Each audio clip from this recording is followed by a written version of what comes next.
Amém, glória a Deus. Continuando nosso ensino, amanhã é uma manhã de ensino, e eu sempre separo um bom tempo para te ensinar, porque minha visão é preparar cada vez mais vocês para a obra do ministério. Amém? Então, o meu desejo como líder espiritual sobre esta casa é que você experimente, para depois você poder orientar os seus discípulos, os novos. Amém? Então você não vai passar apenas informação. Nós estudamos sobre a igreja e vimos a questão de dízimos e ofertas na igreja. Quando você discipular ali o novo, você não vai apenas passar informação. Você vai dizer, você precisa ser fiel no dízimo, e você não é. Se você for de fiel no dízimo, na oferta, você vai ver como a palavra de Deus funciona, mas você não tem experimentado. Aí você vai passar apenas informação. Mas nem informação iremos passar vida. Amém? Então, a minha intenção é fazer com que você experimente, para você discipular os novos. Então você vai passar vida, vai passar experiência, e não apenas informação. Amém, amados? Nós somos provados nesta área financeira. Eu também sou provado. Separar minha oferta, separar minha primícia. De levar lá a minha primícia, eu honro o homem de Deus que está sobre a minha vida. Então eu entrego a minha primícia a ele, eu honro a vida dele, abençoo a vida dele com essa oferta de primícia. E tem vezes que a coisa está apertada, mas o que diz a palavra? Honra o Senhor e transbordarão de vinho teus lagares. Então eu preciso assimilar a palavra e praticá-la. Amém? Então, o pau que bate em Chico também bate em Francisco. Amém? Eu também enfrento lutas com você. Mas quando vem a certeza no coração, meu amado, nada te segura. Amém? Vamos falar sobre os servos do reino, continuando sobre o nosso assunto, o reino de Deus. E nós começamos esta série dizendo que com esta série, pela ajuda do Espírito Santo, com a manifestação do dom ministerial, espiritual, a nossa intenção é curar a doença eterna dos crentes, que é a infância eterna.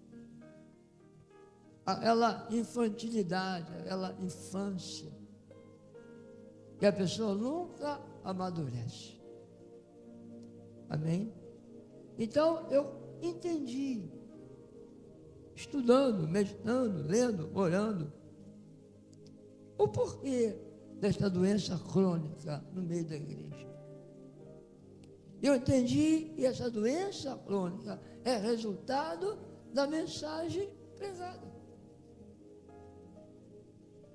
E se a mensagem estiver errada, ou meias verdades são usadas, uma mensagem misturada vai produzir crentes, vai produzir convertidos que diferem do verdadeiro evangelho e diferem do que Jesus ensinou. Como pode ter traficante evangélico? Não pode, não. Se o cara é ex-evangélico, ex-pastor, tudo bem, ele abandonou a fé. Mas o cara se dizer ainda evangélico, temente a Deus e vivendo uma vida que é contrária à essência do evangelho. Qual é a essência do evangelho? Eu já assinei aqui sobejamente. Qual é a essência do Evangelho? Uma vida altruísta. Qual é a essência do Evangelho? O amor. Como é que eu estou fazendo coisas e prejudicam pessoas? Eu estou dizendo que eu sou do Evangelho? Não sou. Não sou. Mas eu posso vir a um púlpito pregar, ou cantar, ou participar da igreja, adoração, e chegar em casa, eu xingo a minha mulher, eu bato na minha mulher. Não pode. Não pode. Ou a mulher xinga o homem e agride o homem. Não pode. Isso não é evangelho. Porque se eu agrido, se eu xingo, é porque eu estou no centro. Estou brigando pelos meus direitos. Estou brigando, então eu sou egocêntrico. Mas o crente não é chamado a brigar. O crente é chamado a se negar. O crente é chamado a render nas mãos do Senhor. O crente tem o exemplo de Jesus, conforme Pedro diz. Sigam o exemplo do Senhor. E quando foi levado à morte, ele se entregou na mão daquele que julga retamente. Ele se entregou. Como ovelha muda, foi levado ao matadouro. Em sua boca não havia dolo, mentira, engano. Ele se entregou àquele que julga retamente. No conceito do mundo, crente é bobo. Sim, é bobo. Jesus falou que nós somos ovelhas. Ovelha é o animal mais tonto que tem, irmão. Não existe ovelha esperta, crente esperto. Não, sou crente, mas sou esperto. Cheio de esperteza. Não é crente. Pastor cheio de esperteza. Eu trabalhei como assim, né? Dava nó em pingo d'água. Esperto, cheio de esperteza. Para enrolar os outros, para poder conseguir o que queria. Aquele negócio, né? Os fins justificam os meios, não justificam. Ou pode ter um pastor malandro. Ou é pastor, ou é malandro.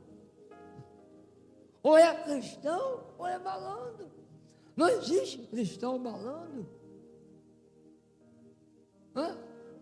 Cristão da gafieira. Aí a figura folclórica, histórica, né? Zé Pilintra, aquele malandro lá da Lapa, malandro da Lapa. Não, sou cristão, mas sou malandro da Lapa. Não existe isso. Amém? Então, uma mensagem errada, uma mensagem baseada em meias verdades, produzem crentes. E são pela metade. E não existe crente pela metade. Qual é a marca que eu sou de Jesus? Lembra? Ele falou: se vocês amarem uns aos outros, conhecerão que são meus discípulos. A marca é: o cristão vive para servir. Não coloca os seus interesses em primeiro lugar. Mas o cristão não pode ter interesse, desejo? Pode. Como eu já falei aqui, há desejos legítimos. Há desejos positivos, bons, mas ele não coloca em primeiro lugar. Porque ele pratica o que Jesus ensinou. Busque o reino, busque a sua justiça em primeiro lugar. E as outras coisas serão acrescentadas.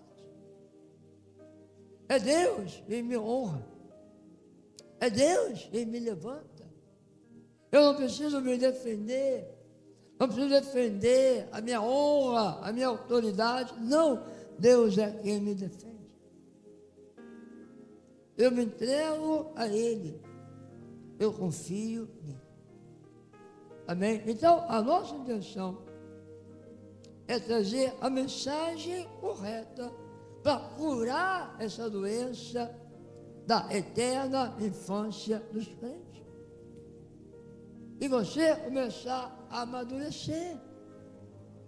Porque a pessoa madura é que assume responsabilidade. A pessoa madura é que aguenta sofrimento. Aguenta a carga, aguenta o peso. Criança não quer sofrer. Criança não tem condições de assumir responsabilidade. Então, a primeira coisa que nós falamos é que o Evangelho é o Evangelho do Reino. Amém? O Evangelho traz a mensagem de que há um rei, há um soberano, há um Senhor. Então nós vimos que ser salvo é se submeter ao Senhor. Nós vimos que ser salvo é uma exigência. Arrepender-se é uma ordem. E é por isso que os homens são condenados. Porque eles desobedecem a ordem. A ordem de se arrependerem. Ora, se a salvação fosse um convite, então venha e Deus vai te abençoar. Venha e Deus te ama. Deus entende. Você é vítima do sistema. Você é vítima dos homens perversos. Deus te recebe, Deus te entende, Deus vai te abençoar este projeto de poder. Deus é contigo. Salvação não é apenas um convite. Sim, há um aspecto do convite, lá em Isaías diz, Apocalipse diz, entre sede, venha e beba. Mas, antes do beber, tem que se arrepender. Você precisa se arrepender, reconhecer o teu pecado, e depois vir e beber da água viva. Amém, amados? Então, é uma ordem, se arrependa, abandona o teu crime contra a lei de Deus, abandone as tuas transgressões, e creia no Salvador para você ser salvo. Então, na primeira parte, nós falamos do Evangelho do Reino. Enfatizamos a questão do senhorio de Cristo. Agora falaremos sobre o outro lado da moeda, que é a questão de nós sermos servos, escravos de Cristo. Então, se há um Senhor, então há servos. Amém? Se há um Senhor, e a palavra Senhor, usada no Novo Testamento grego, é Kyrios. É o dono de tudo, é o que manda, os outros precisam obedecer. É o que comprou o escravo no mercado, e agora aquele escravo pertence a ele, e ele é dono, ele é senhor daquele escravo. Então, é a moeda, e a moeda tem dois lados. Um lado é o Evangelho do Reino, e apresenta o Senhor. Então, se há um soberano, há os súditos. Se há um Senhor, há os servos. Amém? Nós somos filhos de Deus. Fomos gerados por Deus. E temos que ganhar essa mentalidade, essa identidade de filhos. Mas precisamos entender a nossa origem. Nós éramos escravos e fomos comprados, regenerados, tornados filhos. Mas este filho, a característica dele é de humildade. Pedro diz na sua segunda carta, capítulo 1, no finalzinho do capítulo, ele diz: havendo em vocês essas virtudes, e vocês vão somando a fé e vocês receberam, será garantida a entrada de vocês no reino.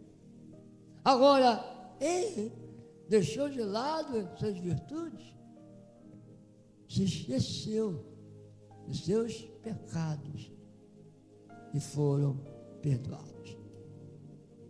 E Pedro está dizendo: o verdadeiro filho, o verdadeiro regenerado, sabe de onde Deus o tirou, sabe o que Deus fez com ele. Então nele há um espírito de humildade, nele há um espírito de serviço, de servir por amor. Aquele Senhor e o comprou com a sua própria vida. Diga: Jesus me comprou. Mas como ele comprou? Com a sua própria vida. Amém? A compra de Jesus mostra para nós seu grande amor. Amém? Seu ato de me comprar não foi um ato mesquinho, vou comprar esse escravo. Mas não foi um ato mesquinho, porque para ele comprar o escravo, ele teve que morrer. Ele teve que sofrer. É como a ostra que produz aquela linda pérola, mas aquela linda pérola produzida na ostra é resultado de muito sofrimento. Pois entra um grãozinho de areia, entra um alimento estranho na ostra, e aquilo começa a incomodar. É como entrar uma areia em seus olhos, uma poeira, incomoda muito. Amém? Dói, incomoda. Então, a ostra, para se livrar daquele sofrimento, ela vai liberando substâncias. E essas substâncias criam a pérola. A pérola é resultado de sofrimento. Diga: a minha vida, a minha salvação é resultado de um grande sofrimento. Amém? A salvação, nós experimentamos o amor de Deus, o perdão de Deus, a paz de Deus, a bênção de Deus. Mas eu preciso entender, no fundamento da salvação, é que Ele me fez seu servo.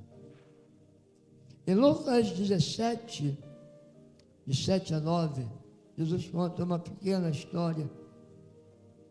Ele diz, Lucas 17, 7 a 9, eu estou lendo na versão ARA, tá? Revista atualizada. Qual de vós, tendo um servo ocupado na lavoura ou em guardar o gado, lhe dirá quando ele voltar do campo: vem já e ponte a mesa, venha, sente e coma comigo. E que antes não lhe diga: prepara-me a ceia, cinge-te e serve-me, enquanto eu como e bebo. Depois comerás tu e beberás.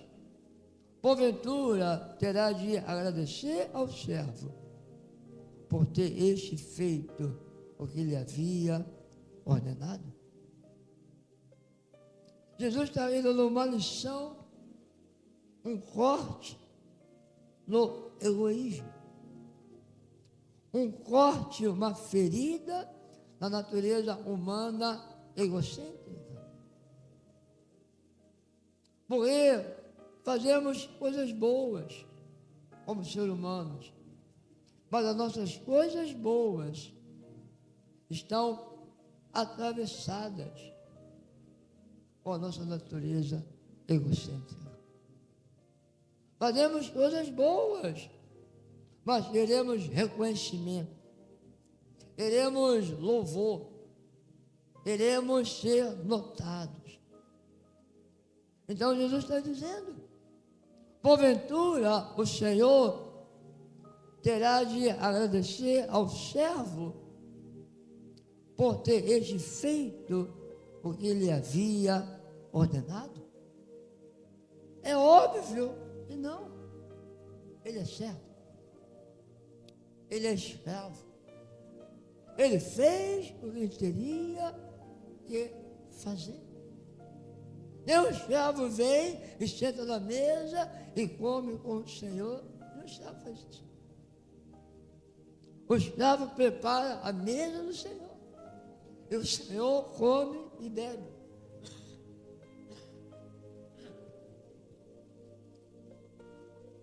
O Senhor come e bebe e o escravo fica esperando.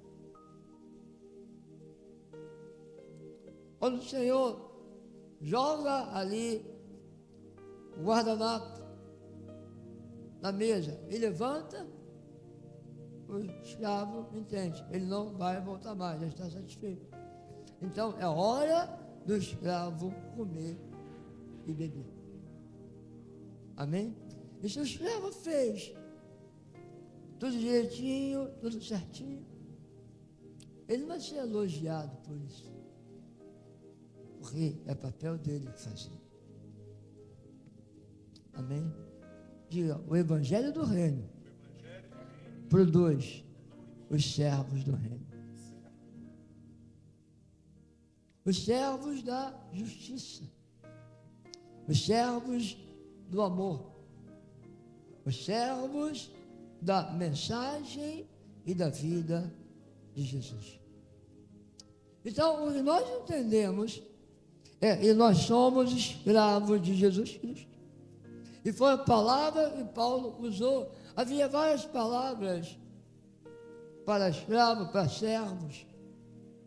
E Paulo usou a palavra mais severa em relação a servos. E é a palavra doulos, escravo. Escravo sem direito a nada. Agora, o nosso Senhor, Ele é tão bom. Entendo, não vou falar agora. Quando há distorções no ensino, quando há exageros, quando há desequilíbrio, nós formamos pessoas desequilibradas. Então, temos de prestar atenção no ensino, para nós não levarmos um ensino desequilibrado. Porque muitos hoje têm enfatizado a posição de filho, de autoridade, da grandeza de Deus, e produz pessoas orgulhosas. Mas é um contrassenso cristão orgulhoso. Ou é orgulhoso ou é cristão.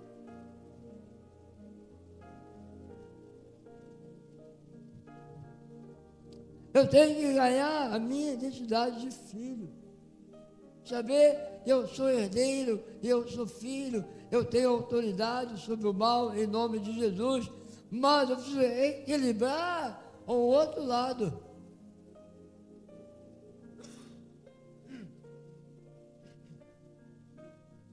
Eu sou um escravo.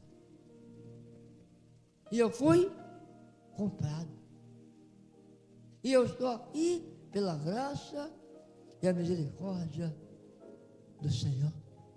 Agora, Deus é tão bom que Ele te honra, e Ele te exalta, Ele te elogia. Veja as cartas às igrejas de Apocalipse e alguns elogios que Jesus fez a algumas igrejas. Mas eu não posso esperar por isso, ou cobrar isso, ou exigir isso. Eu não posso exigir nada do meu Senhor, Ele é o meu Senhor. Eu não posso estar aí querendo exigir reconhecimento ou notoriedade. Se eu acho dessa maneira, eu quebrei o espírito cristão.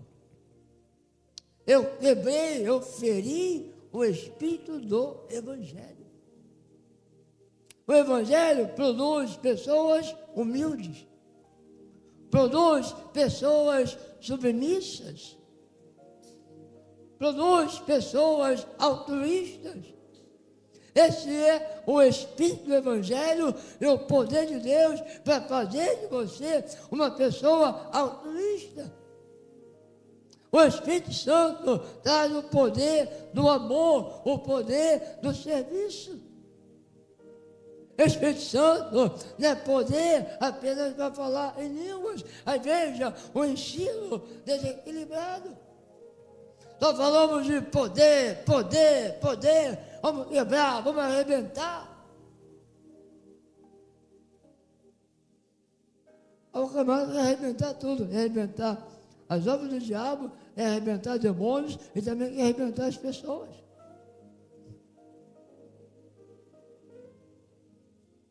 Porque é um desequilíbrio. Amém? Você está me entendendo, sim ou não? É possível e não gostemos de ouvir isto, mas é a verdade. Nós somos escravos de Jesus. Paulo entendeu isso perfeitamente. Veja que Paulo escreveu Romanos 14, 7 a 9. Romanos 14, 7 a 9 diz: porque nenhum de nós vive para si mesmo, nem morre para si. Nem morrer, amado, eu morro para mim. Nem morrer. Porque se vivemos, para o Senhor vivemos. Se morremos, para o Senhor morremos. Quer pois vivamos ou morramos, somos do Senhor. E foi precisamente para esse fim que Cristo morreu e ressuscitou, para ser Kyrios, Senhor, tanto de mortos como de vivos. Foi precisamente para esse fim que Cristo morreu e ressuscitou. Amém? Veja o desequilíbrio. Algumas igrejas enfatizam Jesus como Salvador. Venha, Ele é o Salvador. Venha, Ele vai te curar, Ele vai te libertar, Ele vai te prosperar, Ele vai te abençoar. Venha, Ele é o teu Salvador. Aí as pessoas vão a Jesus como Salvador, esperando apenas o quê? Salvação, salvação, benefício, benefício. E quando o benefício está demorando, quando o Salvador está demorando, elas abandonam e escolhem outro Salvador. Porque a igreja só fala de Jesus como Salvador, Salvador. Só fala do amor, Ele ama o amor. Outras igrejas enfatizam o senhorio. Aí cai no legalismo. É só cobrança, só Senhor, Senhor. Os crentes ficam oprimidos. Não recebe nada, nem receber nada. Você tem que dar, obedecer, ponto final. Mas a palavra diz que Jesus é o quê? Senhor e Salvador. Amém? Diga, a minha salvação começa em reconhecer que Ele é o Senhor. Eu me submeto a este Senhor. Me submeto para amá-lo, para servi-lo com amor em amor. Mas esse Senhor, que é dono de tudo, e Ele vai julgar os vivos e os mortos, então eu devo temê-lo. Como diz o salmista, contigo está o perdão, para que te temam. Bem, Ele pode me absolver, Ele pode me perdoar, Jesus, o juiz. Então eu vou temê-lo. Eu vou temer aquele que um dia vai me julgar. Eu vou temer aquele que vai julgar os vivos e os mortos. Eu devo reverenciá-lo. Eu devo temê-lo, porque ele vai julgar vivos e mortos. Agora, este Senhor, ele tem todo o poder e domínio, vai julgar vivos e mortos. Ele é também o quê? Salvador. Amém? Ele me ama, se preocupa comigo, com a minha alma, o estado da minha alma, as minhas necessidades. Ele me pega e me coloca dentro do seu propósito. Olha, entenda, irmãos. O Evangelho, entenda isto. O Evangelho foi produzido, gerado, para que o propósito do Pai fosse alcançado. Diga, o objetivo do Evangelho é o propósito do Pai. Então, tira o homem do centro. Algumas igrejas, o Evangelho tem sido pregado hoje, o homem está no centro. Exageraram o conceito do Salvador. Hoje a palavra é: aceita Jesus, por favor, aceita Jesus como teu Salvador.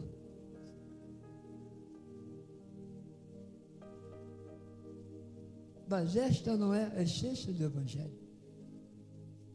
Este não é o ponto do Evangelho. O ponto central do Evangelho é que o propósito de Deus seja alcançado. Então não é o homem no centro, é o Senhor Jesus. Amém?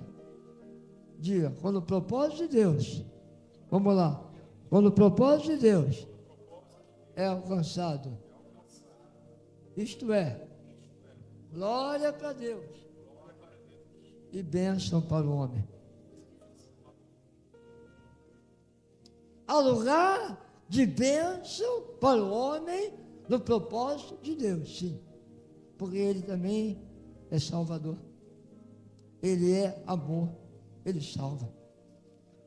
A bênção para o homem no propósito de Deus, a cura, a milagres, a libertações, a provisões de Deus abundantes, sabemos disso. Mas o homem não é o centro. Algumas pessoas não serão curadas, embora Jesus as ama e providenciou cura para elas. Mas se a tua cura atrapalhar o propósito de Deus, o propósito de Deus está em primeiro lugar, porque é a tua cura. Amém? Vamos pregar um evangelho equilibrado. Jesus é o centro do evangelho. Eu prego cura divina, eu creio em cura divina, eu creio que Jesus levou as doenças e enfermidades, potencialmente todos estão curados.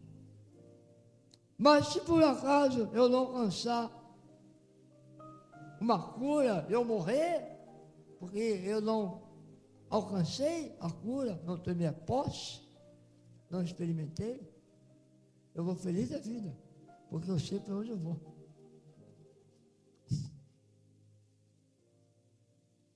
E que o propósito de Deus seja alcançado em minha vida e através da minha vida.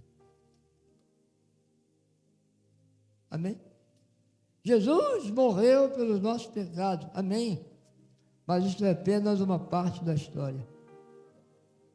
Mas qual foi o motivo? Anote aí. O motivo, a razão pelo qual ele morreu e ressuscitou. Jesus morreu, sim, pelos nossos pecados.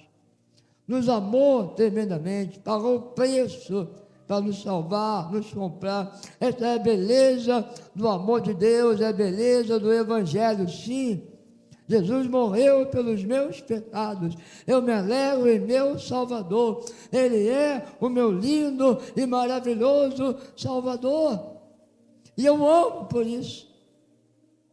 Mas isso é apenas uma parte da história.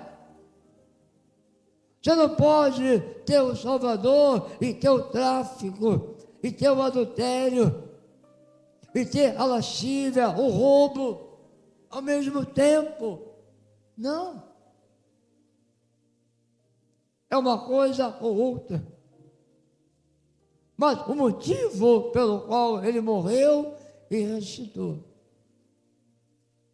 foi tornar-se Senhor de todos nós, escravos.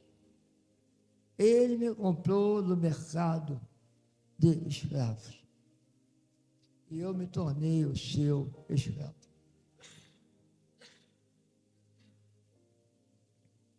Esse é o Evangelho. Se eu me tornei seu escravo, eu estou aqui para fazer a sua vontade. Amém? Nos reunimos como igreja para fazermos a sua vontade. E não vim aqui apenas para nós nos alegrarmos, sermos abençoados. Não apenas beber a água da vida, mas nos tornarmos um rio de vida, cumprindo o propósito de Deus. Para terminar, vou continuar no próximo domingo, 2 Coríntios 5,15. Nosso horário já se esgotou. 2 Coríntios 5,15. Ele vai dizer, e ele morreu por todos. Sim, Jesus morreu por todos. Aleluia! Esta mensagem a ser pregada, ele morreu, você pode ser livre. Mas Paulo continua, vírgula, para que os que vivem não vivam mais para si mesmos, mas, porém, vivam para ele e por eles morreu e ressuscitou. Ele não apenas morreu, quando morreu, pagou a minha dívida. Quando morreu, morreu pelos meus pecados. Mas ele não apenas morreu, ele ressuscitou. Ressuscitou para ser Senhor. Amém? E ele agora é Senhor. Então, como igreja, nesta manhã, temos que reconhecer que nós somos escravos de Jesus. E esse é o ponto para o crescimento. E tu queres de mim, Senhor? Eu quero que você cresça, amadureça a estatura de varão perfeito, como eu sou. E para que haja esse crescimento, você vai ter que lidar com a carne, vai ter que lidar com o seu ego, com o egoísmo, com o egocentrismo. Aprenda a perder, aprenda a se alegrar nas perdas, aprenda a confiar em mim, a depender de mim. Se alegre nas perdas, se alegre em fracasso, em derrotas, se alegre em mim, não é se alegrar na derrota, se alegre em mim. Aprenda a confiar e aprenda a suportar dores para você amadurecer. Amém? Vamos ficar de pé em nome de Jesus.